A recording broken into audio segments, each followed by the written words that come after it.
बात समझिए, अगर कोई भी रिएक्शन अगर होती है तो आप लोगों को कैसे लगता है कि वो रिएक्शन कैसे होती है, मतलब आप लोगों के थॉट प्रोसेस में क्या कहते हैं, हमें ये जानना है कि अगर कोई भी अगर दो रिएक्टेंट है, राइट, तो आप लोग क्या बोलोगे कि सर दो रिएक्टेंट आपस में रिएक्ट हुए हैं, क्या इसके अलावा और कोई आपका जो थॉट प्रोसेस में जो चल रहा है, हाँ, ट्रांसफर ऑफ एटम, फालतू नहीं बोलिए, प्रोडक्ट बनेगा, ठीक है, करेक्ट ही है, ठीक है, ये और कुछ जो आप लोग के माइंड में आ रहा हो, वो ब्रेक होगा, वो फॉर्म होगा, ठीक है, ये ब्रेक होगा और वो फॉर्म होगा, ठीक है, और नेक्स्ट और कुछ जो आ रहा है दिमाग में कि हाँ सर ऐसा भी है, या जो मेन है, देखो लास्ट क्लास में थोड़ा सा मैंने बताया था आप लोगों को एक वर्ड जो कि हम लोगों ने डिस्कस किया था, विच इज मॉलिक्युलैरिटी, यस और नो, उसमें मैंने क्या बोला था कि मॉलिक्युलैरिटी कैसे निकलती है, number of collisions of the reacting species, right. देखिए जब भी अगर कोई भी रिएक्शन की बात होती है कि आपके पास कोई भी रिएक्टेंट है, आइदर H2 है या I2 है,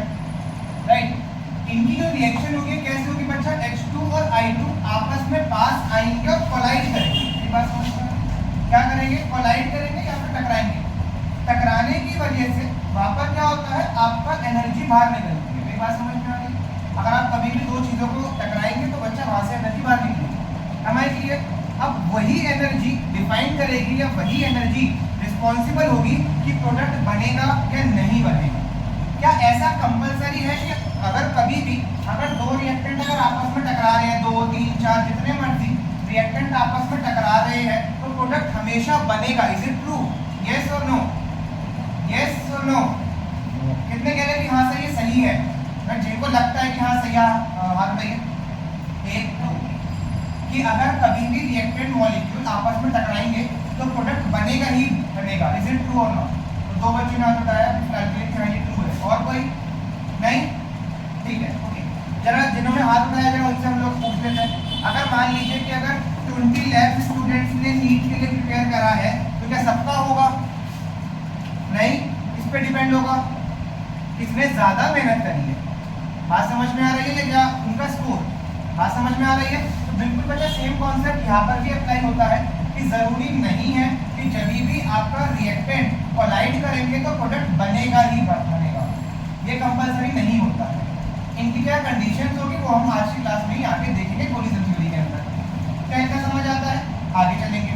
अब जब आपने अब से पहले जो भी रिएक्शन कभी 9th 10th 11th में पढ़ी होंगी तो वहाँ पर आप लोगों ने देखा होगा कि सर कुछ रिएक्शन हमने पढ़ी है जो एंडो होती है, और कुछ रिएक्शन हमने ऐसी पढ़ी है जो कि एक्सो होती है, और कुछ ऐसी भी होती है जिनका डेल्टा H 0 होता है, मतलब जो नेट है वो 0 होता है, बात समझ में आई है ना। अगर याद हो पॉजिटिव डेविएशन वाले केस, मतलब आइडियल सॉल्यूशन जिसमें डेल्टा H 0 होता है, यस और नो, सॉल्यूशन चैप्टर वाला है ना, तो उनके जो मिक्सचर हुआ उसमें क्या बना, उसमें जो है आपका जो डेल्टा H थी वो 0 आई, तो वो भी आपका रिएक्शन के ऊपर ही वेरी करता है कि भाई आपकी रिएक्शन एंडो होगी, एक्सो होगी या न्यूट्रल रहेगा, मतलब जो हीट होगी वो न्यूट्रल रहेगी। क्या इतना सभी को क्लियर है, इतना क्लियर है भाई, आगे चले, चलिए। अब होगा क्या, देखो जब भी हम लोग अगर इनकी रिएक्शन की बात करेंगे तो मेरे पास H होंगे और यहाँ पर I होगा, इन दोनों के बीच में बॉन्ड, ये H2 हो गया आपका, ये आपका I2 हो गया, इतना क्लियर है। अब एक बात बताओ क्या करेगा, ये वाला जो I है बच्चा ये अप्रोच करेगा इसकी तरफ, और ये वाला जो I है ये अप्रोच करेगा इसकी तरफ, मेरी बात समझ में आई। आप ऐसा भी बोल सकते हो कि सर H उसकी तरफ अप्रोच होगा क्या, हाँ सही बात है, मतलब आप ऐसा बोल रहे थे ये इसके पास जाए या ये इसके पास जाए, बात सही है, क्योंकि कोलिजन तो होना ही होना है, हमारे क्लियर, ठीक है। अब देखो जैसे ही बच्चा ये इसके पास अप्रोच करेगा तो क्या बनेगा ना, ध्यान से समझेंगे, H और I, यहाँ पर पहले ये वाले जो बॉन्ड से जो ग्रीन बॉन्ड है ये क्या होगा बच्चा, वीक होता जाएगा, वीक, और ये वाला एक नया बॉन्ड फॉर्म होता जाएगा, क्या मेरी बात समझ में आ रही है, यस सर नो। ये वाला बॉन्ड क्या होगा, बोलो वीक है, स्ट्रॉन्ग, वीक, और ये वाला मतलब ये फॉर्मेशन में जाएगा, क्या मैं बोल सकता हूँ ये, ठीक है ना। आप इसको ऐसे समझ सकते हो कि जब कोई तीसरा आता है तो पहले वाले जो 2 बॉन्ड होते हैं वो वीक होने चालू हो जाते हैं, बात समझ में आ रही है, हाँ ये वही है जिसमें तुम हंसा है, ठीक है ना भाई, क्योंकि तुम्हें वही ज्यादा जल्दी समझ आती है पढ़ाई के अलावा, क्लियर है, ओके। अब मुझे बताओ, देखो इसका मतलब ये वाले जो बॉन्ड है ना, ये क्या होने चालू होंगे बच्चा, ये वाला बॉन्ड ब्रेक होना चालू हो रहा होगा। तो यहाँ पर क्या कौन सा प्रोसेस हो रहा है? बॉन्ड ब्रेकिंग का प्रोसेस हो रहा है, यस और नो। और इन दोनों के बीच में बॉन्ड फॉर्मेशन का प्रोसेस हो रहा है, ठीक है। एक टाइम क्या आएगा बोलो कि ये बॉन्ड बनता जाएगा, ये बॉन्ड टूटता जाएगा। तो एक टाइम ऐसा आएगा कि ये दोनों बॉन्ड ब्रेक कर जाएंगे और ये दोनों बॉन्ड फॉर्म कर जाएंगे। क्या मेरी बात समझ में आई? तो यहाँ पर आपको जो नया बॉन्ड देखने के लिए मिलेगा, क्या वो ये वाला बॉन्ड देखने के लिए मिलेगा, यस और नो? क्या यहाँ पर मुझे 2 HI के मॉलिक्यूल मिले? बात समझ में आई?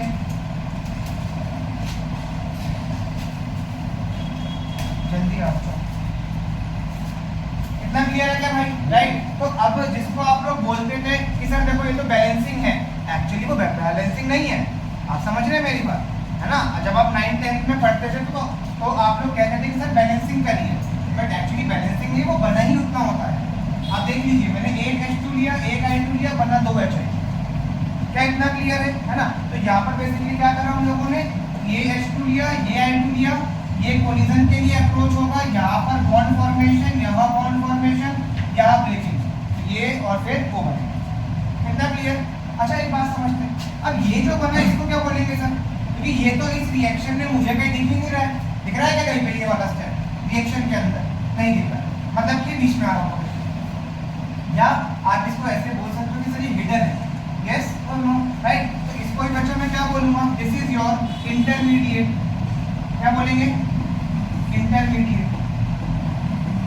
बात समझ, ठीक है। इसका क्या मतलब है? इसका मतलब समझिएगा। क्या अगर मैं आपको एक स्टेटमेंट दे रहा हूं कि क्या कोई भी रिएक्शन बिना इंटरमीडिएट के प्रोसीड कर सकती है, यस और नो? यस और नो? नहीं। बात समझ में आ रही है?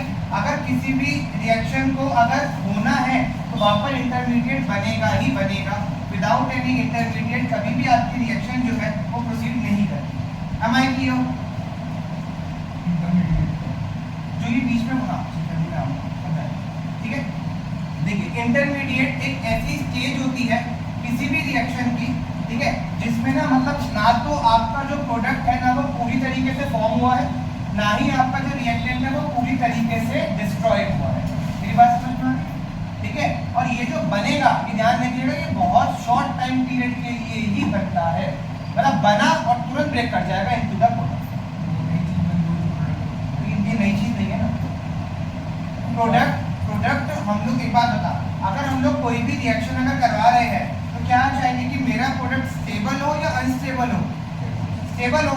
ये बनता ही कुछ मिली सेकेंड्स के लिए है ना, तो बनते ही ये टूट जाएगा, तो ये स्टेबल है ही नहीं। क्योंकि अगर ये स्टेबल होता तो यही प्रोडक्ट होता, बट ये नहीं है स्टेबल, तो ये आगे जाएगा नहीं। बात समझ में? ठीक है भाई, इतना क्लियर? स्टेबल कंपाउंड बन रहा है और इंटरमीडिएट नहीं, all intermediates are unstable, but all unstable are not like intermediate. क्योंकि कभी हमें प्रोडक्ट भी ऐसे मिलते हैं जो बहुत अनस्टेबल होते हैं, बट हाँ थोड़ा बहुत लाइफ स्पैन होता है, ऐसा नहीं कि वो सेकंड में ब्रेक करेगा, ऐसा नहीं करेगा। क्या इतना सभी को क्लियर है अभी तक? आगे बढ़े चलिए। तो यहाँ पर हमने अभी तक केवल इतना सीखा कि भाई कोलिजन के थ्रू हमें क्या क्या चीजें देखने के लिए मिली, ठीक है। आगे अब देखो यहाँ पर जैसे कि हम लोगों ने, मैं ग्राफ के थ्रू आप लोगों को समझा रहा हूँ, क्या दिख रहा है तुझे अरमान?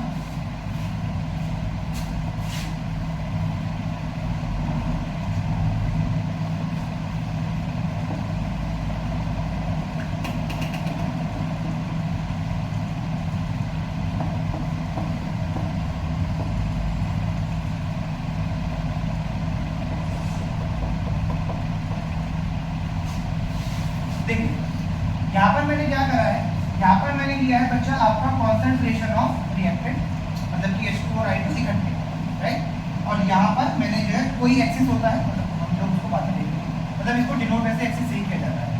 इतना क्लियर है? ठीक है, समझते हैं। एक बात बताओ, जब आपका रिएक्टेंट की जब हम लोग बात करेंगे, एनर्जी चलिए, जब देखो मुझे बताओ क्या आपके रिएक्टेंट की कुछ ना कुछ एनर्जी होगी या नहीं होगी? ऑब्वियसली होगी, है ना। एनर्जी का क्या मतलब है? एनर्जी का मतलब ये है, अगर आपका H2 और I2 अगर किसी डब्बे के अंदर है तो क्या वो शांति से बैठे हुए हैं या नाच रहे हैं इधर से उधर? बताइए। एक्साइटेड स्टेट में एक्साइटेड स्टेट अलग होती है कृष्णा, अलग होता है। हाँ, बेसिकली वो घूम रहे हैं, यस और नो, इसका मतलब उनमें एनर्जी है, राइट, क्योंकि अगर एनर्जी नहीं होती तो वो बैठा हुआ होता शांति से। मेरी बात समझ में आ रही है? इसका मतलब उसमें कुछ ना कुछ एनर्जी तो है, क्लियर है। मैंने सपोज कि उसकी एनर्जी यहाँ से डिनोट कर दी, विच इज योर रियल, ठीक है, ओके। अब जब आपका H2 और I2 आपस में कोलाइड करेंगे तो मुझे बताओ उस केस में मैंने आप लोगों को बताया था कि जैसे ही कोलिजन होगा एनर्जी इंक्रीज होना चालू होगी, यस ठीक है भाई, ठीक है, एनर्जी इंक्रीज होना चालू होती है रिएक्टेंट की। देखिए यहाँ से क्या हो रहा है, रिएक्टेंट की एनर्जी, ठीक है, चालू हुई बढ़ना, एक पीक तक आके वो बढ़ेगी और उसके बाद ये जो एनर्जी है तुरंत कम होके वो जो आपका रिएक्टेंट है वो बच्चा किसमें कन्वर्ट हो जाएगा, आपका प्रोडक्ट के अंदर कन्वर्ट हो जाएगा। बात समझ में आई? ये जो पीक पॉइंट है ये वाला, इसको यहीं पे बच्चा आपका क्या बना है, इंटरमीडिएट। ये बात समझ में आई? क्यों? क्योंकि अभी मैंने बताया कि इंटरमीडिएट बनते ही वो तुरंत ब्रेक होके आपका प्रोडक्ट के अंदर कन्वर्ट हो जाएगा। एनर्जी कंटेनिंग प्रोडक्ट जब प्रोडक्ट बन जाएगा उसकी इक्वल होगी। अभी आते हैं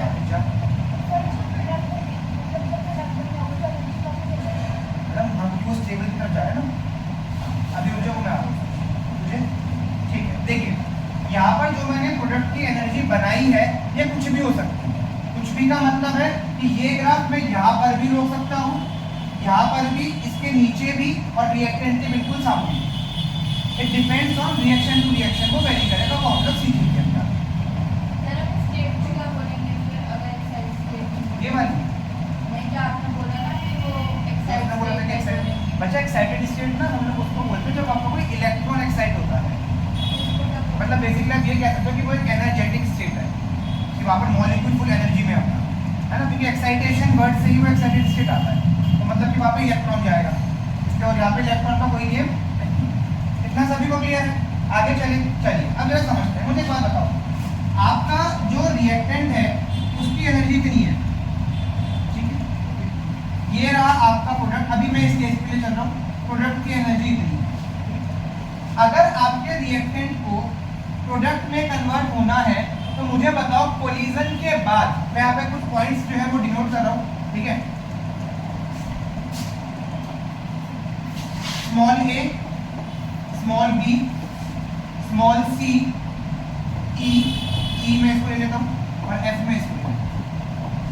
आप लोग मुझे बताएंगे क्वेश्चन सुनिएगा, अगर आपके ये रिएक्टेंट मॉलिक्यूल को अगर प्रोडक्ट में कन्वर्ट होना है तो मुझे बताइए आफ्टर कोलिजन के बाद उसको कितनी एनर्जी चाहिए होगी कि वो प्रोडक्ट में कन्वर्ट हो जाए। सोच लीजिए, बोलना नहीं है, क्वेश्चन रिपीट कर रहा हूँ, आपका जो रिएक्टेंट है उसको प्रोडक्ट में कन्वर्ट होना है तो कोलिजन के बाद उसको कितनी एनर्जी चाहिए कि वो प्रोडक्ट में कन्वर्ट हो जाए।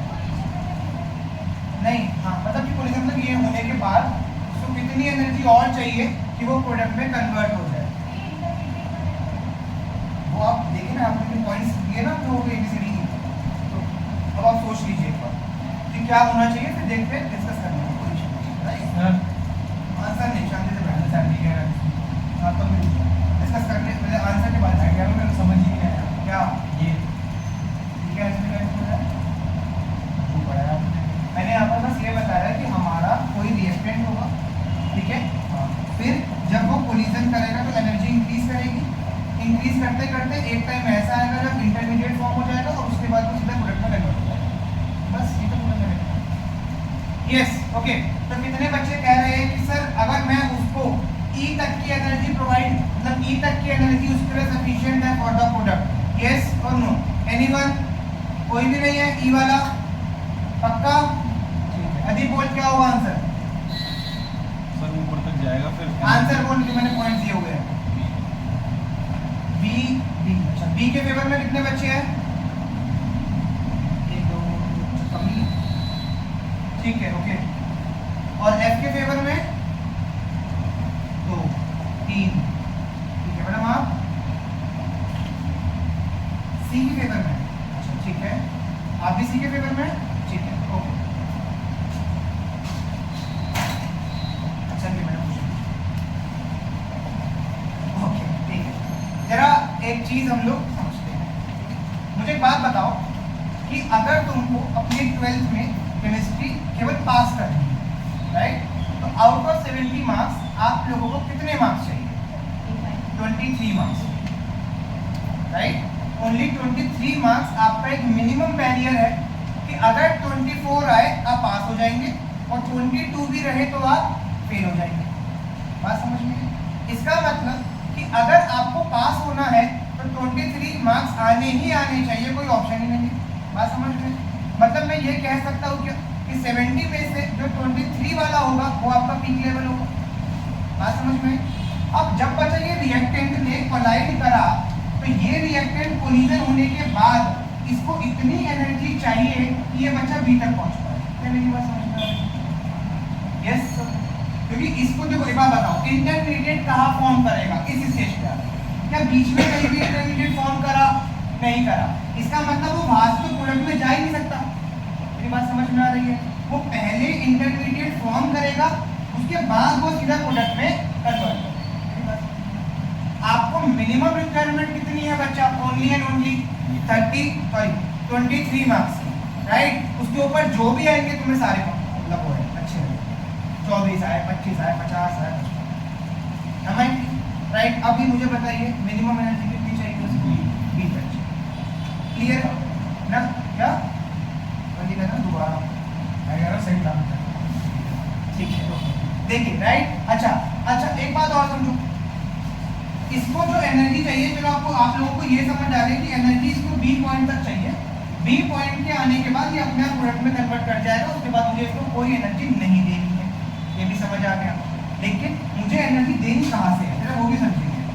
मैं एनर्जी ए से दूं या ये नीचे वाले फ्रैक्शन है यहाँ से एनर्जी चाहिए, मुझे ये बताइए आपको। कोलिजन पॉइंट एनर्जी है ना चाहिए, ठीक है।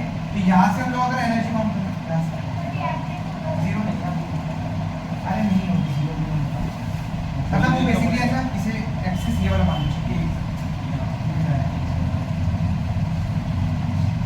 छोड़वा देखो कितना बताइए।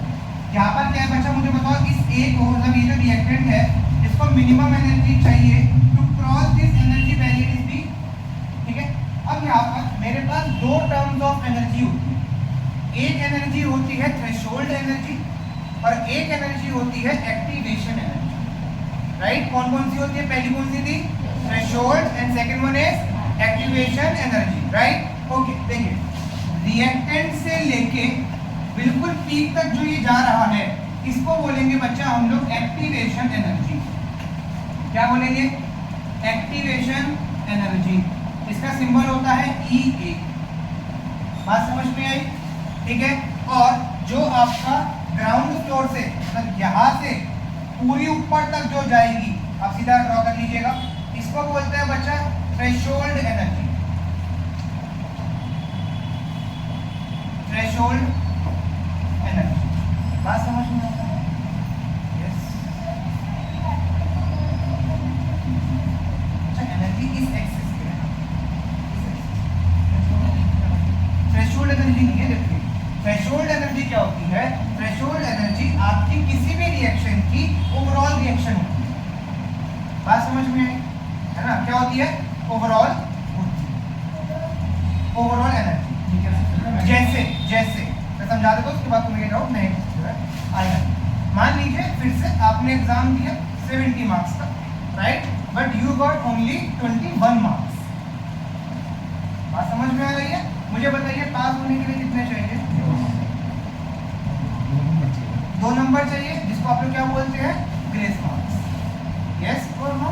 मतलब रिएक्टेंट के पास ऑलरेडी थोड़ी सी एनर्जी थी 21 नंबर की, तुमने 2 नंबर की एनर्जी और देके उसको पास करा दिया।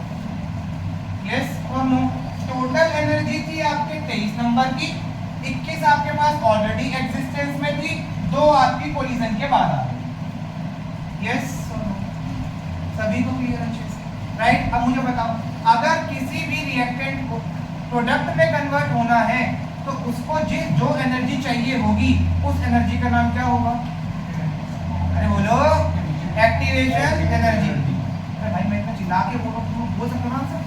एक्टिवेशन एनर्जी, ठीक है, क्या बोलेंगे एक्टिवेशन एनर्जी, और टोटल एनर्जी क्या बोलेंगे हम लोग बचा थ्रेशोल्ड एनर्जी। क्या इतनी बात सभी को समझ आएगी, राइट। और यही है हमारा क्या एक बेसिक प्रिंसिपल है कि जब भी हम लोग कोई भी रिएक्शन कराएंगे तो मुझे क्या क्या चीजें देखने के लिए मिलेंगी, क्या क्या एक्टिवेशन एनर्जी आपके पास जो इसका न्यूमेरिकल आएगा वो आएगा इसका calculation of activation energy 3 number. ठीक है, समझ आई मेरी बात। ये पूरा कॉन्सेप्ट आपको भी अच्छे से क्लियर है, कोई दिक्कत परेशानी नहीं है। आगे चलूं। अच्छा, activation energy is the minimum energy for the reactant कि वो प्रोडक्ट में कन्वर्ट हो जाए, मतलब वो कोलिजन के बाद इतनी एनर्जी आ जाए कि वो इसको बैरियर को क्रॉस कर जाए। 23 तो बचा पूरा है, 21 तेरे आए, 2 तूने जुगाड़ किए। इससे ये कैसे पता चलेगा एंडोथर्मिक है एक्सोथर्मिक वो है? बताऊंगा। ये सर थ्रेशोल्ड आती है sir total energy of the reaction. तो जब भी हम लोग कोई रिएक्शन करते हैं फिर ग्राफ प्लॉट करेंगे तब आएगी ठीक है। अच्छा, थ्रेशोल्ड कितना है, जैसे 23 नंबर का थ्रेशोल्ड, 21 तेरे आए, 2 तुझे ग्रेस में मिले। हाँ, एक्टिवेशन क्लियर है। आगे चले। अब देखो यहाँ पर अब हमारे पास हमने ये समझ लिया है कि भाई एक्टिवेशन एनर्जी ये है, थ्रेशोल्ड एनर्जी ये है और कोलिजन हुआ। हाँ ठीक है, तो आप लोग कभी नोट करना स्टेटमेंट नहीं है इसकी, स्टेटमेंट बाद में पढ़ो एक बार छोड़ इसमें उस लाइन नहीं छोड़नी आप लोग, इसमें बस ऐसे ऐसे लिखते हैं जो मैंने बनाया ऐसे बना, थोड़ा जल्दी बिना बात।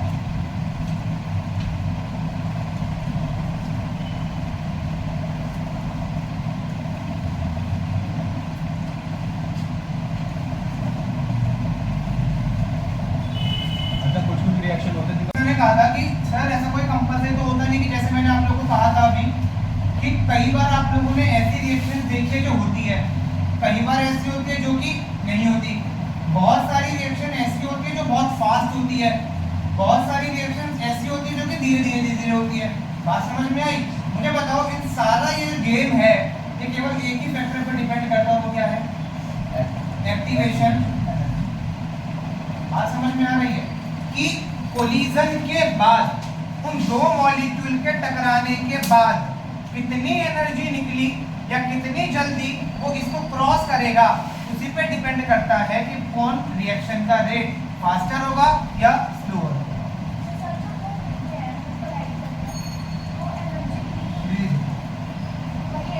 वही एनर्जी, ठीक है। अब मान लीजिए कि मैंने एक वैल्यू ली कि ये वाली जो एक्टिवेशन एनर्जी है ये 100 किलो जूल है। कितनी है? 100 किलो जूल पर मोल एज्यूम कर, राइट। अब मुझे बताओ अगर कोई 2 रिएक्टेंट के बीच में कोलिजन हुआ, राइट, है ना, किसी 2 के बीच में अगर कोलिजन हुआ और कोलिजन के बाद केवल 80 किलो जूल पर मोल की ही एनर्जी मतलब रिलीज हुई, तो क्या प्रोडक्ट बनेगा या नहीं बनेगा? आप लोग बताएंगे, बनेगा या नहीं बनेगा? ये बनेगा कि नहीं बनेगा? नहीं बनेगा, पक्का। क्यों? क्यों? क्या हो गया?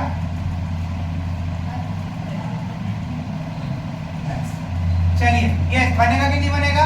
नहीं बनेगा। क्यों? मिनिमम रिक्वायरमेंट क्योंकि चाहिए बच्चा उसको 100, राइट, और पहुंची कितनी और आपने दी कितनी? लेकिन अगर और 20 एक्स्ट्रा दे दो बाहर से तो भागा भागा हो जाएगा। नहीं, कहां से लाएगा? ला नहीं सकता ना तू एनर्जी। ऐसा क्यों होता है?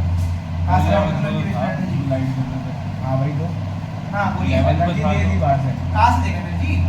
अरे इसका कॉन्सेप्ट अलग है जो 11th में नहीं था, एक 11th में नहीं था। नहीं, अच्छा उसको 100 चाहिए, कोलिजन के बाद 80 ही प्रोड्यूस हुई, तो 80 है ना, तो यहीं पे रुक जाएगा ना, पहुंच जाएगा कैसे ऊपर? तो रिएक्शन रुक चुकी है। बात समझ में आई? अच्छा ये वो ग्रेस वाला खत्म कर दीजिए, वो ग्रेस ही 80 आए हैं ग्रेस लगा के 80 आया है, राइट, और चाहिए 100, अभी भी नहीं पहुंचे आप। बात समझ में आ गई है भाई, राइट। तो ये समझ आया कि कब होगी कब नहीं होगी। अब मान लीजिए कि भाई है 100 और कोलिजन के बाद मिली 500, क्या होगा? जल्दी हो जाएगी, वो बहुत तेजी में रिएक्शन जाएगी गोली की स्पीड में, राइट। मेरी बात समझ में आ रही है है ना? तो higher the value of the, नहीं ऐसे नहीं बोलेंगे। अच्छा एक बात बताओ, अगर एक्टिवेशन एनर्जी कम है तो रिएक्शन ज्यादा तेज होगी, या एक्टिवेशन एनर्जी ज्यादा है तो रिएक्शन फास्टर होगी? कब होगी? जब एक्टिवेशन एनर्जी कम होगी। मेरी बात समझ में आ रही है? ठीक है। 500 और 100 वाला, अगर बच्चा इसकी एक्टिवेशन एनर्जी 100 है, राइट, और जब तुमने दो मॉलिक्यूल को कोलाइड करवाया तो हीट जो रिलीज हुई वो 500 की हुई, इसको चाहिए कितनी? उसके पास कितनी एक्स नहीं, इसको चाहिए कितनी? 100। उस पे कितनी आई? उस पे 400 एक्स्ट्रा है, वो बहुत तेज तेज जाएगा आगे। अच्छा आगे मतलब प्रोडक्ट में कन्वर्ट करेगा बहुत तेजी में, तो वो तो एक्स्ट्रा लेके जा रहा है ना, उसका क्या है? एक्स्ट्रा हो सकती है। हाँ मैंने बोला मिनिमम एनर्जी इतनी चाहिए, एक्स्ट्रा जो मर्जी हो। समझ में आ गया ना भाई? अगर तुम लोगों को कोई चीज खरीदने जाना है, मान लीजिए आपको कुछ जाना है खरीदने, वो 250 रुपीज की है ना, आपके पेरेंट्स ने आपको 500 रुपए दिए हैं, खुश हुआ? तो आगे भागे जाओगे कि 250 की जगह मुझे 500 मिले। आज समझ में आ गई है ना? तो वो चीज है। लेकिन अगर 200 दिए तो अरे मम्मी आएगा ही नहीं इतने में, तो यार क्या कर रहे हो आप? यस गलती से मेरी हुई तो 50 देंगी, कहेंगे छोड़ दे वो रहने दो, नहीं चाहिए, इतना क्लियर है भाई? ऑब्वियस है मैडम, जब तक कुछ अच्छा बता दिए, जब कोलिजन होगा तभी तो इंटरमीडिएट फॉर्म करेगा। जब तक तुम प्रिपेयर करोगे ही नहीं तो मैं एग्जाम दे के क्या होगा? हाँ ये सर, कौन सी लेसन है जी? भूल गया मैं, वो वाला कह रहे हो एक्टिवेशन एनर्जी, वो वाला कह रहे हो क्या? कम वाला। बच्चा देखो ये ग्राफ जितना कम होगा उतना जल्दी जल्दी कन्वर्ट होगा, ये दोबारा से आएगा ये वाला पॉइंट हमारा, ठीक है? और डिटेल अब आते चला यहाँ पर।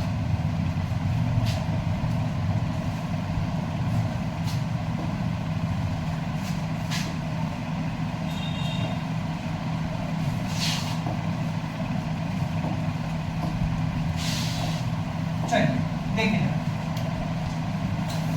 यहाँ पर हमने जो ये वाला जो मैंने पॉइंट बनाया था व्हाइट वाली, ये क्या थी मेरी?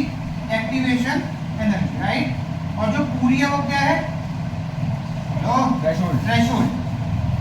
This one. अब अगर ध्यान से देखो तो बच्चा आपकी थ्रेशोल्ड और इसमें कुछ डिफरेंस है? यस, आपके रिएक्टेंट और प्रोडक्ट, मुझे बताओ नीचे कौन है? प्रोडक्ट, ऊपर कौन है? रिएक्टेंट, ठीक है? तो अगर हम लोग कंपेयर करें ऐसे करके तो क्या यहाँ पर कोई गैप आ रहा है इन दोनों की एनर्जीज के बीच में? मुझे बताओ किसकी एनर्जी ज्यादा है, रिएक्टेंट की या प्रोडक्ट की? सभी को क्लियर? कोई ऐसा जो बोले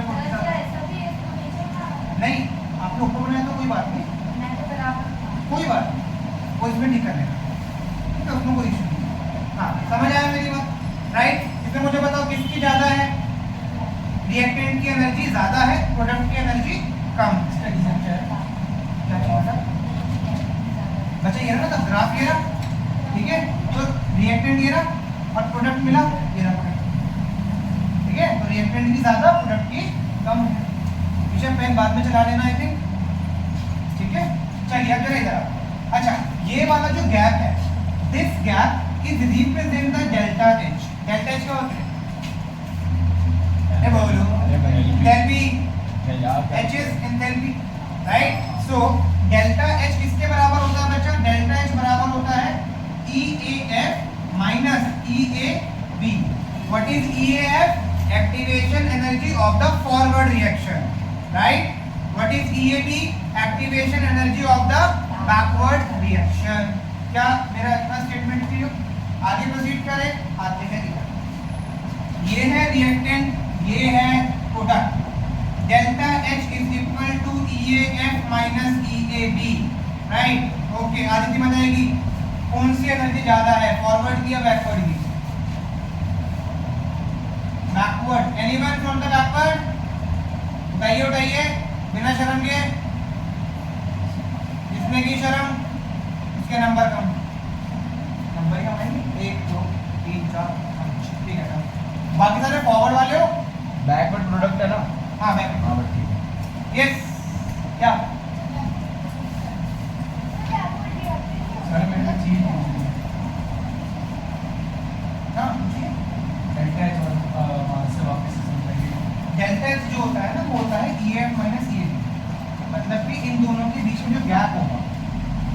जो एनर्जी का जो गैप है ये वाला, इसको बोलेंगे हम इंटेंसिटी ऑफ द रिएक्शन।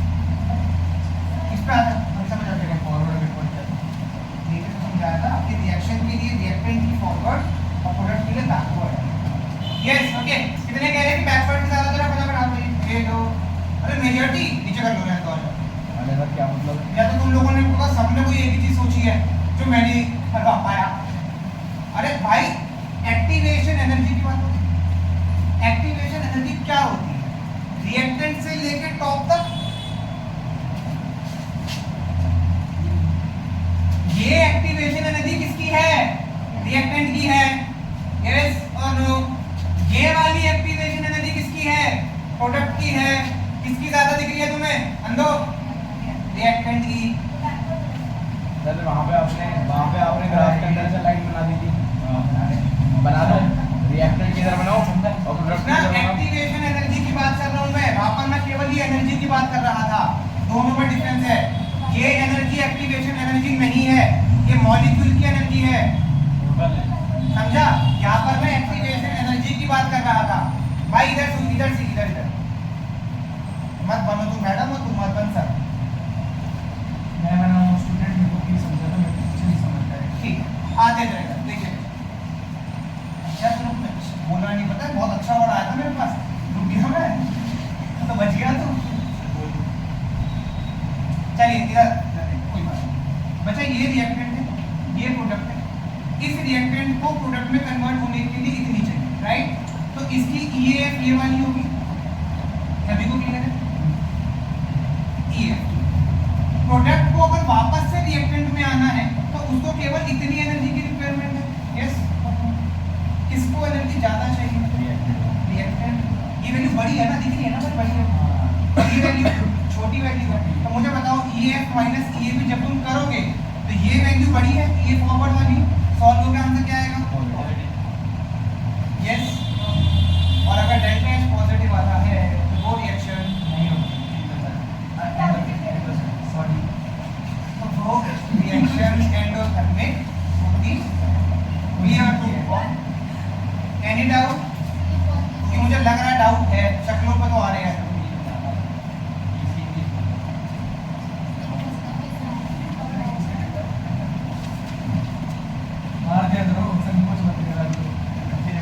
देखो अच्छा EAF ज्यादा है ना और ये कम है, तो ये बड़ा नंबर है, और बड़े नंबर में से जब छोटा नंबर माइनस होगा तो आंसर प्लस का आएगा ना। बात समझ में आई? तो मुझे बताओ ये वाला जो ग्राफ है ये किसको रिप्रेजेंट करेगा? आपका एंडोथर्मिक को। अगर आपके एग्जाम में क्वेश्चन आया ना which of the following shows the endothermic curve और 4 ग्राफ आए तो मत कहना कि नहीं सर एग्जाम में समझ नहीं आया था, मुझे पता नहीं क्या ये क्वेश्चन दे दिया उन्होंने, तो करा ही नहीं है हमने कभी। हाँ क्लियर है? सेकंड में मुझे बताइए किसकी एनर्जी एक्टिवेशन एनर्जी ज्यादा है? प्रोडक्ट। अब तो अंडरस्टूड हो चुकी है प्रोडक्ट की सर मतलब बैकवर्ड वाली ज्यादा है। बात समझ में आ रही है? साइन कैसा आएगा?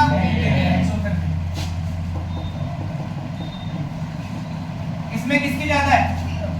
सेम है। ये मतलब आमने सामने बनाना चाह रहा हूं हाँ सेम है। इक्वल है delta H। Zero no reaction. Clear है? अरे नो रिएक्शन। बात समझ में आ रही है? इसका मतलब ये वाला आपका कौन सा थोड़ा सा ना रिलेट करने की आप ट्राई करिए अब चीजों को। डेल्टा H 0 अगर मान लो भूले ना भटके, वैसे आएगा नहीं लेकिन मेरे दिमाग में आ गया क्वेश्चन अभी है और अभी भी आया तो आ सकता है। क्वेश्चन ये है which of the following curve is true for the H2O plus CH3OH? आप समझिए क्वेश्चन। H2O plus CH3OH को मैंने मिलाया तो उनका कर्व कैसा बनेगा? Positive deviation. यस और नो? और पॉजिटिव डेविएशन के लिए डेल्टा H शुड बी क्या बोल रहे सर आप ये? Positive deviation. परसों टेस्ट है मॉर्निंग, हाँ तो इसका थोड़ी है। सॉल्यूशन भी आ रहा है। पॉजिटिव डेविएशन के साथ। ठीक है? भाई इसमें एग्जांपल है। क्लियर है इतना? है ना? तो अगर किसी का दिमाग चल गया तो ऐसा आ सकता है, राइट? अब कोई नेगेटिव आ जाए, एसीटोन प्लस क्लोरोफॉर्म, भाई ये बैठा हुआ। हेप्टेन प्लस वो आ जाए, ऑक्टेन, ये बैठा। बेंजीन प्लस टाउरीन, ये बैठा। तो वहां पर ये मत कहना सर वहां से यहाँ कहा, अभी तो नहीं दोगे ना? मैं तो दूंगा भी नहीं। हाँ। बात समझ में आ रही है भाई? कि क्वेश्चन को कहाँ से रिलेट करके कहाँ पे डाला हुआ है। क्लियर इतना? अभी जब ग्राफ बनाऊंगा तब आप लोग अपना क्लियर क्लियर क्लियर। आगे चले, चलो अब देखो, एक बाबा थे और उन बाबा का क्या नाम था? अरहनियस। 11 में भी इसका नाम सुना ही होगा, ठीक है? Acid base. Acid base. But यहाँ पर वो नहीं है, यहाँ पर इसका कुछ अलग रूप है। इसने यहाँ भी अपना कुछ ज्ञान दिया है और वो ज्ञान हम लोगों ने जैसे कि देखा था कि हमारा जो रेट कांस्टेंट है वो केवल और केवल टेम्परेचर पे डिपेंड करता है, राइट? अरहनियस ने ऐसा बोला क्या मतलब इसने प्रूव करा, ठीक है? इसने कहा कि अगर हम किसी भी रिएक्शन का टेम्परेचर 10 डिग्री सेल्सियस से अगर बढ़ा देते हैं तो मेरा जो रेट कांस्टेंट है वो डबल हो जाता है। क्या बोला? कि अगर मैं किसी भी रिएक्शन का टेम्परेचर अप्रॉक्सीमेट 10 डिग्री सेल्सियस से अगर रेस करता हूँ तो उसका जो रेट कांस्टेंट है वो डबल हो जाता। ये सबके लिए वैलिड है। ये सबके लिए वैलिड है। बात समझ में आई? अच्छा, मैं एक स्टेटमेंट दे रहा हूँ, बताइएगा सही है कि गलत है। स्टेटमेंट है, on increasing the temperature by 10 degree Celsius of a reaction, the rate of reaction is double. Is it true or false? सोच लीजिए। मैं रिपीट कर रहा हूँ स्टेटमेंट।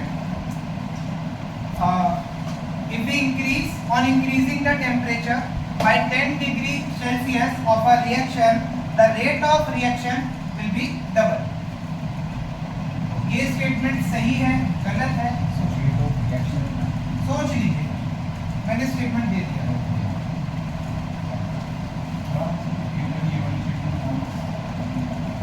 अगर मैं 10 डिग्री टेम्परेचर बढ़ाऊंगा तो जो मेरा रेट कांस्टेंट है वो डबल हो जाएगा।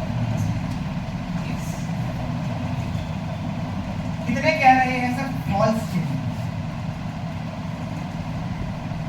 दिख जाए एक नहीं, मैं नहीं कह रहा, कैंसिल। दो और कोई? बस आगे ट्रू बोल रहे हो? मैं कह देता हूँ फॉल्स। यही देता हूँ, यही देता हूँ। हाँ, तो बच्चों को समझ तो वैसे नहीं आ रहा। यस ओके ठीक है, ट्रू बोल रहे हो भाई? तब जो ट्रू है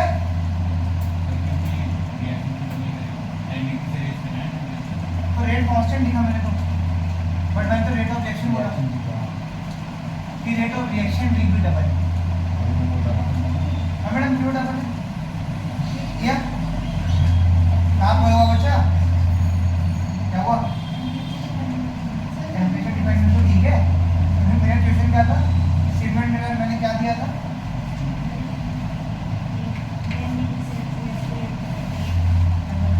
10 डिग्री सेल्सियस पे रेट डबल हो जाता है, ये मैंने स्टेटमेंट दिया था, पूछा था। पक्का यही था?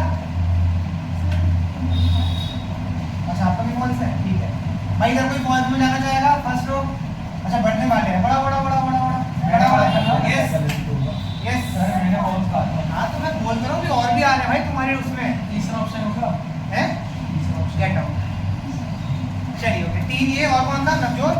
यस, आप भी लिखना। हाँ ठीक है, 4 5 तो फॉल्स में ना। 5 हाँ फॉल्स 6। यस, तो उठा दो 0 क्यों मत पूछना। इधर खुशी, प्रेरणा, प्रिया, आगे क्या मैडम? हीरू या अरमान लक्ष्य बताएगा क्या फॉल्स बोला क्यों नहीं जब मैं बोल रहा हूँ? Yes madam, true. ठीक है, ओके।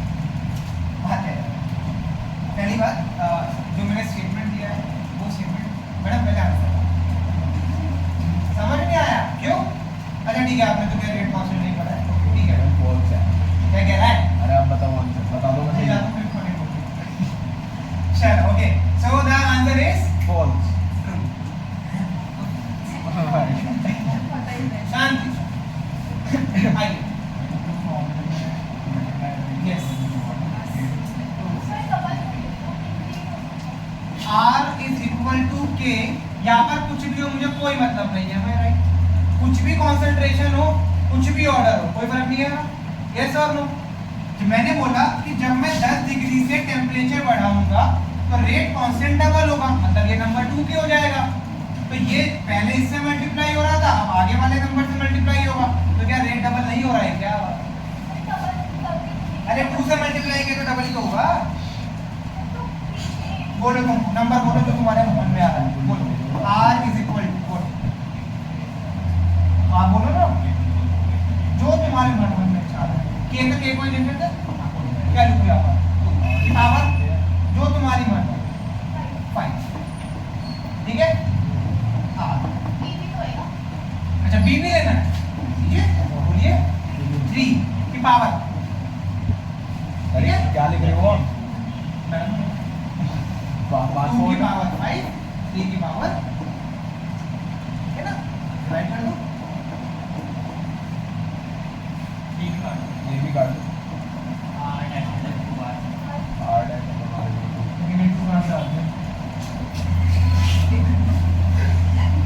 मैं control please all of you control, family friendly. Don't panic, अच्छा डबल करा don't panic, don't know abusing, कोई गाली नहीं देगा। और सर अगर 10 डिग्री से ज्यादा कर दिया, 20 कर दिया, नहीं एक उसमें जो स्टेटमेंट थी उससे आगे बात करो। सॉरी नहीं आधी अधूरी बात करने का एक्चुअली करा क्या होता है, नहीं आधी अधूरी नहीं है, क्योंकि पॉइंट इसकी उसमें ये बोला पहली बार जब हम लोगों ने रेट कांस्टेंट पढ़ा था तो उसमें ये पढ़ा था कि टेम्परेचर के बढ़ाने से ही रेट कांस्टेंट इंक्रीज हो जाता है। तब उसमें अगला स्टेटमेंट ये दिया कि जब हम लोग 10 से रेस करते हैं तो वो जो है आपका डबल हो जाता है। अब 20 के अगर बढ़ाएगा तो जरूरी नहीं है कि रिएक्शन होगी। क्यों? कि बच्चा जब आप लोग टेम्परेचर बढ़ाते हो तो उसमें पॉसिबिलिटी ये भी होती है कि रिएक्टेंट ही टूट जाए, कि रिएक्टेंट ही ना रहे। क्या मेरी बात समझ में आ रही है? अगर आपको कोई सब्जी बनानी है तो एक आपका फ्लेम रहेगा, ऐसा नहीं है कि जला के छोड़ दिया अभी रात तक, खा लेना फिर जो खाना पता नहीं क्या ही बन के आएगा। मेरी बात समझ में आ रही है ना? तो हर एक रिएक्शन का एक अपना अपना टेम्परेचर होता है। क्या मेरी इतनी बात समझ में आ रही है? पक्का आगे चलूं, कनेक्ट करूंगा ग्राफ से जो अभी हम लोगों ने पढ़ के आए हैं। और अगर कम कर दिया टेम्परेचर ऐसा कुछ है तो रिपीट हो जाएगा। अच्छा चलो मेरा एक क्वेश्चन उसके बाद, टेम्परेचर के बढ़ाने से मैंने बोला कि भाई टेम्परेचर के बढ़ाने से रेट ऑफ रिएक्शन या रेट कांस्टेंट बढ़ रहा है। क्यों बढ़ रहा है? टेम्परेचर के बढ़ाने से रेट ऑफ रिएक्शन बढ़ रहा है, ये तो आया, ये स्टेटमेंट दिया था मैंने। क्यों बढ़ रहा है? ठीक है, सोच लो आपने उठाया देना, सोचो।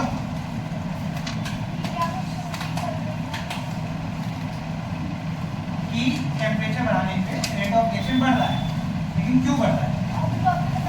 क्यों?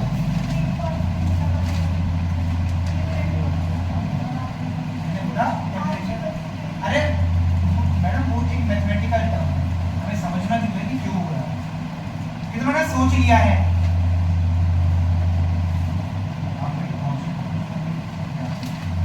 मैंने बोला है टेम्परेचर बढ़ाने पे रेट ऑफ रिएक्शन बढ़ रहा है, क्यों? 1 2 3 4, लेकिन मैं आपको सुनूंगा तो बहुत क्लास में देखें तो क्या आंसर आएगा। नहीं ये वाला नहीं, मैं समझाऊंगा, ये मैथमेटिकल है, थ्योरेटिकल। यस हाँ मैडम, क्या?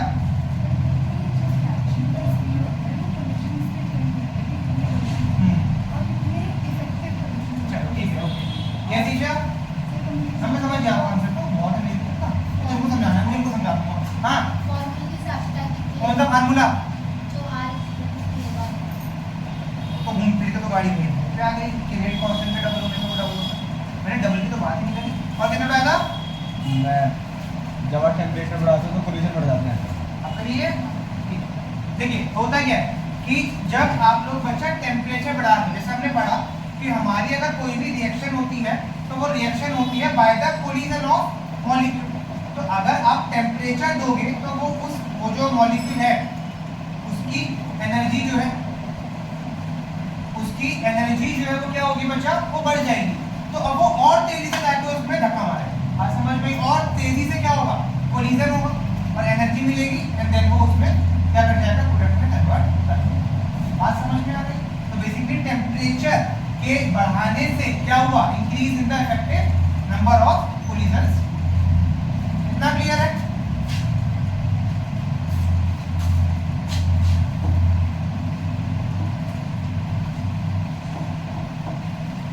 अच्छी तरह आपने इससे समझिए।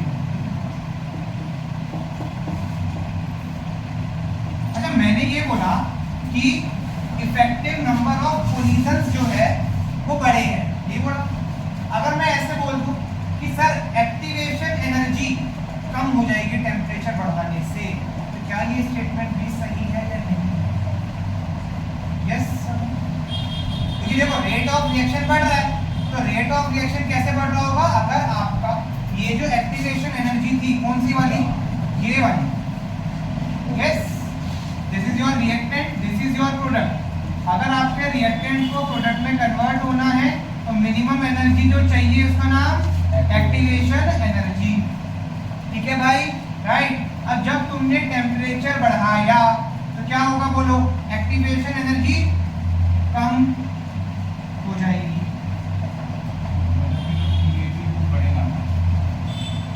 यस, क्या कम हो जाएगा ना बच्चा? हाँ, ये जब पहले तेरा यहाँ था अब नीचे आ गया तो दोनों के रिस्पेक्ट में नीचे हो गया ना। यस, सब क्लियर है? मुझे बताओ, ये जो व्हाइट वाला कर्व है ये आपका कौन सा कर्व है? ये आपका ओरिजिनल कर्व है, मतलब कि जब आपने टेम्परेचर को चेंज नहीं किया था, यहाँ मैं लिख सकता हूँ एट टेम्परेचर टी पे, राइट। और ये वाला कर्व कौन सा है, ग्रीन वाला, बोलो, टी प्लस। यस, मतलब अगर साफ सीधे शब्दों में कहें तो इंटरमीडिएट को कम एनर्जी चाहिए। हाँ, बात समझ में आ रही है?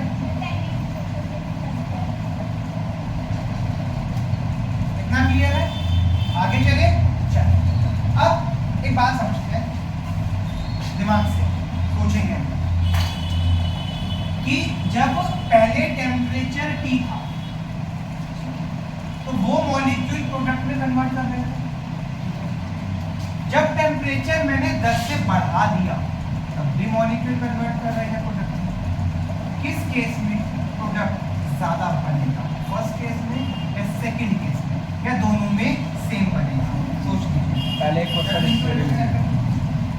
हम पे जो रिएक्टेंट है वो एक्सेस में है, ये रहा रिएक्टेंट कृष्णा, ठीक है। टाइम टेम्परेचर T पे वो प्रोडक्ट में जा रहा था, टेम्परेचर T+10 में वो प्रोडक्ट में जा रहा है। तो मुझे ये बताइए कि प्रोडक्ट किस केस में ज्यादा बनेगा, इस केस में या दोनों में सेम प्रोडक्ट बनेगा? अमाउंट की बात कर रहा हूँ मैं। दोनों में रिएक्टेंट सेम है। हाँ, यही है ना, हमारा क्वेश्चन है। तो सोच लीजिए A, B and C, इसका आंसर आप भी कर सकते हैं, तू भी कर सकता है भाई। ये क्वेश्चन उसने तो कर दिया था, उसने तो आंसर कर दिया। इस क्वेश्चन का क्या? हाँ, उसने कर दिया अभी। क्वेश्चन है सेम।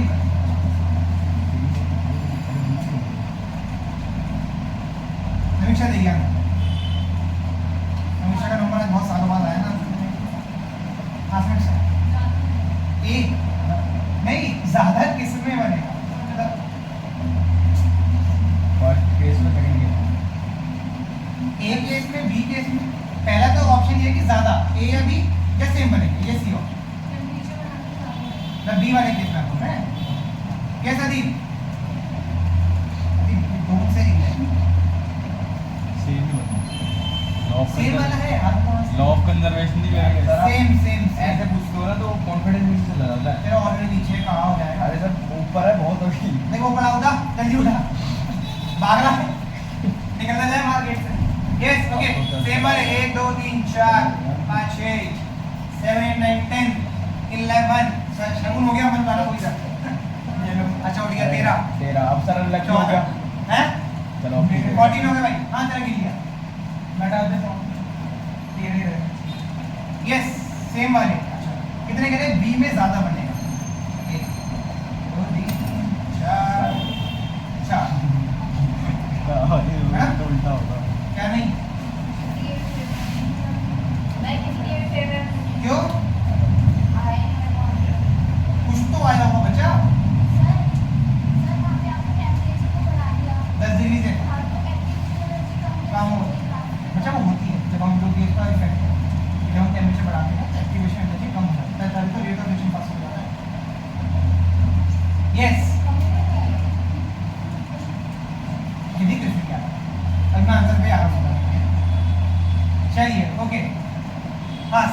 सेम वाले हो गए और ज्यादा वाले बी के फेवर में कितने थे? 4 बच्चे थे। ए के फेवर में कोई है क्या? ये कौन सा था? ए मतलब कि वो विदाउट टेम्परेचर क्या सेम?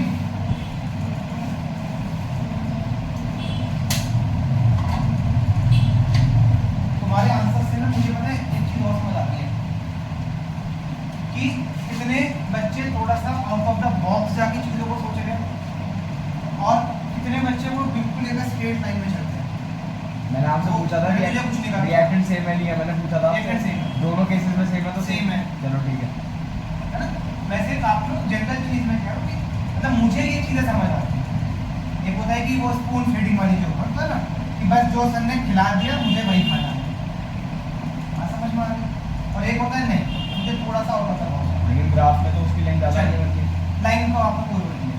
मैं बोलूँ चलिए ठीक है, मैं बताता हूँ आपको। अब मैं ये नहीं कहूँगा कि मैं सीधा आंसर पे आ रहा हूँ। हम लोग पहले एक बार कॉन्सेप्ट को पढ़ते हैं कि मैंने क्या बताया था।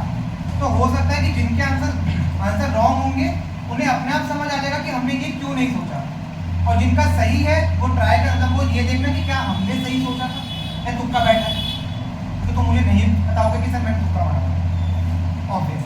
ठीक है, स्टार्ट करते हैं। मुझे एक बात बताइए बच्चे, मैंने बोला था कि जब हम लोग टेम्परेचर बढ़ाएंगे तो रेट ऑफ रिएक्शन बढ़ेगा।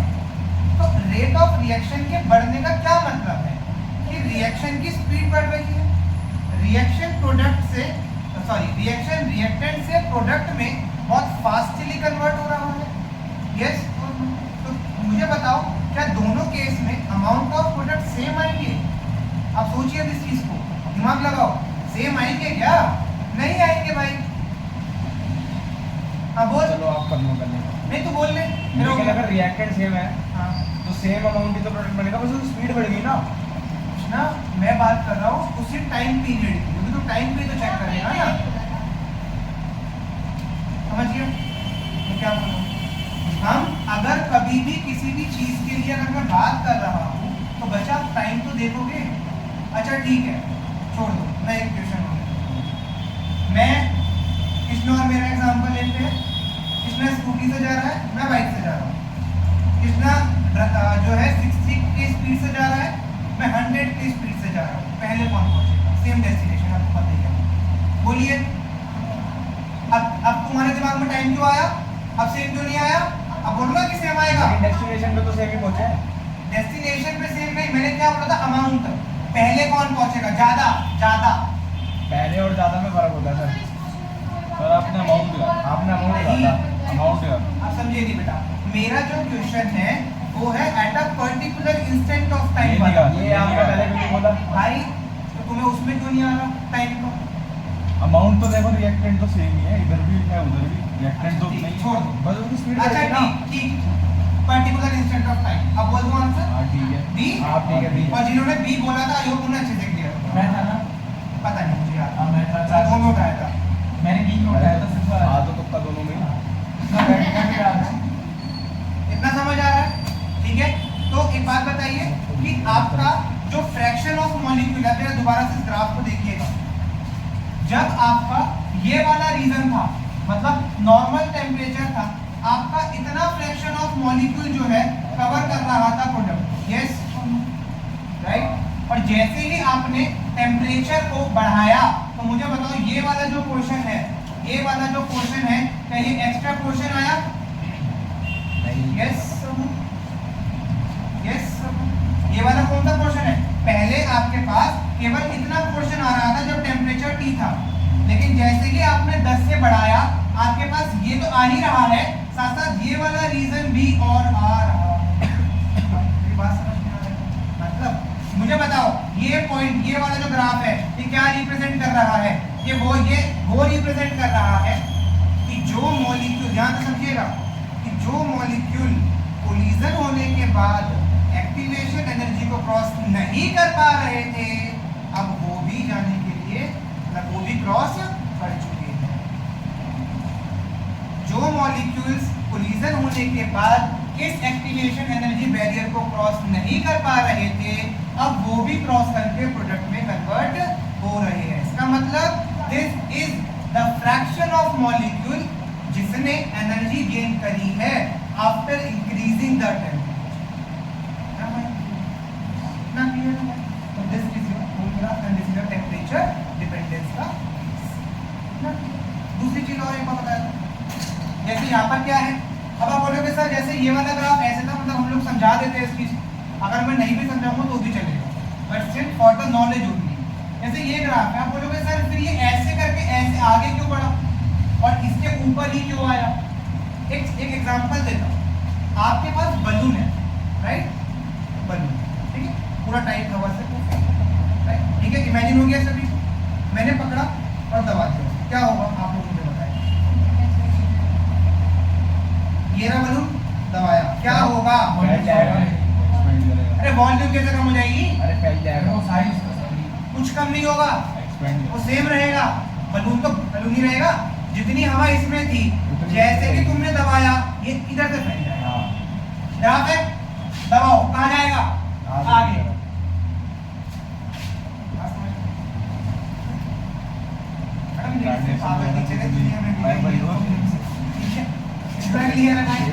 राइट, तो ऐसे जाके ऐसे चलेगा, ओके। तो इक्वेशन है k is equal to a e की power minus E A by R T,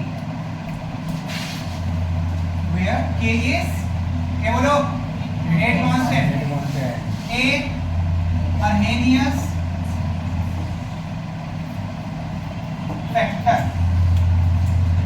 factor किस पे डिपेंड करता है? और फ्रीक्वेंसी फैक्टर और p एक्सपोनेंशियल फैक्टर।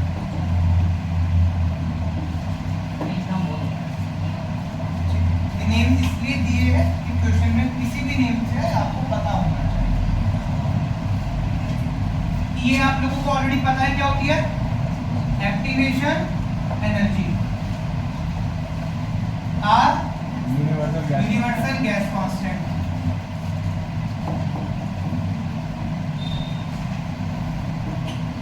आर की वैल्यू यहाँ पर 2 होगी, या तो 8.314 फॉर जूल, क्योंकि एनर्जी निकाल लेंगे तो एनर्जी के लिए या तो जूल होगी या कैलोरी होगी, राइट, या फिर 2 होगी और कैलोरी।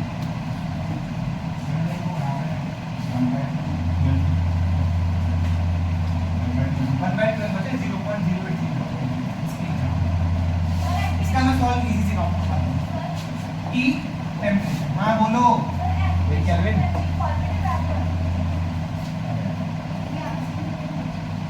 नहीं टेम्परेचर, हाँ क्या मैडम, जो रिएक्शन की वो सेंटर वाली है ना खाली इन कैलोरी, ये एक स्पीड पे डिपेंड करता है।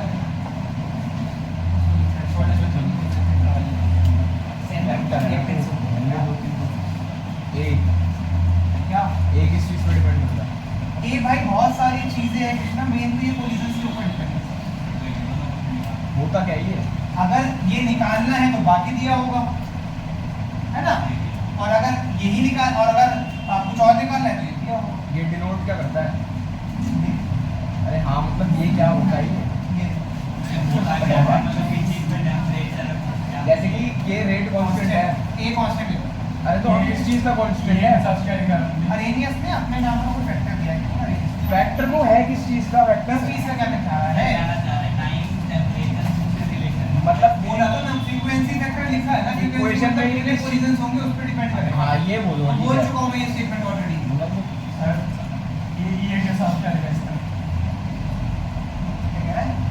ई एक्टिवेशन एनर्जी के इस साइड का लिखा है। AC